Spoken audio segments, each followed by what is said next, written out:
Bonjour, bienvenue au magazine de la santé que je vous présenterai avec l'astre de cette émission. Marina, bonjour. C'est trop gentil. Aria, on se sert du pavot pour fabriquer la morphine, ou encore, et là on va le voir aussi, la pervenche de Madagascar, qui est un puissant anticancéreux. Voilà, elle a l'air toute jolie cette plante, et pourtant elle est extrêmement utile.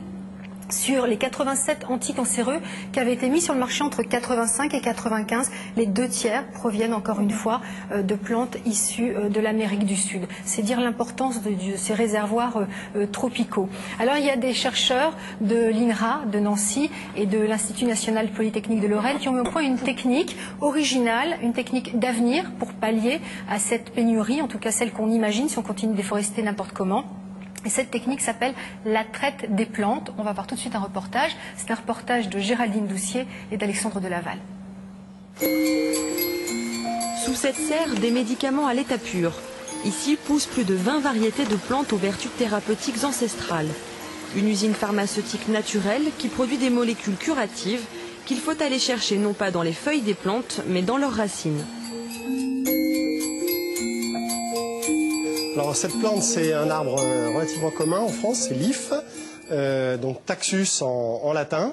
Et cette plante produit énormément de toxines, mais parmi ces toxines, il y a un anticancéreux, l'anticancéreux le plus utilisé dans le monde. Cet anticancéreux, c'est le pallitaxel.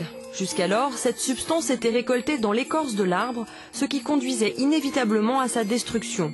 Ici, les chercheurs ont choisi de prélever les molécules sans tuer la plante. Pour cela, ils la cultivent hors sol. Ses racines ne sont pas emprisonnées dans la terre, elles sont faciles d'accès et les chercheurs n'ont plus qu'à stimuler la sécrétion des molécules. On simule des stress au niveau de la plante, on fait croire à la plante qu'elle est stressée alors qu'elle n'est pas du tout, au travers de médiateurs chimiques qui vont surproduire, qui vont faire croire à la plante qu'elle est attaquée et la plante va se mettre à produire des actifs végétaux qui sont en fait des molécules de défense pour la plante. Une fois les racines gorgées de molécules, reste à les récolter. La technique consiste à traire la plante toutes les 2 à 6 semaines selon les espèces. Eh bien, on plonge ici les racines dans une solution qui contient un savon, un tensioactif, qui va permettre de faire des pores dans les racines.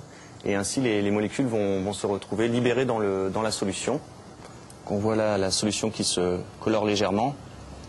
Donc les molécules sortent des racines pour se retrouver dans la solution. Une fois les molécules libérées, il faut les capturer. C'est la 2e étape, direction le laboratoire. Nous allons faire l'étape de piégeage qui va permettre de concentrer la molécule sur une résine solide, ici. Donc on va passer la solution sur cette résine à l'aide de cette pompe. La résine filtre la molécule qui sera ensuite purifiée. À l'arrivée, il ne restera plus qu'une poudre vendue à prix d'or aux industries cosmétiques et pharmaceutiques.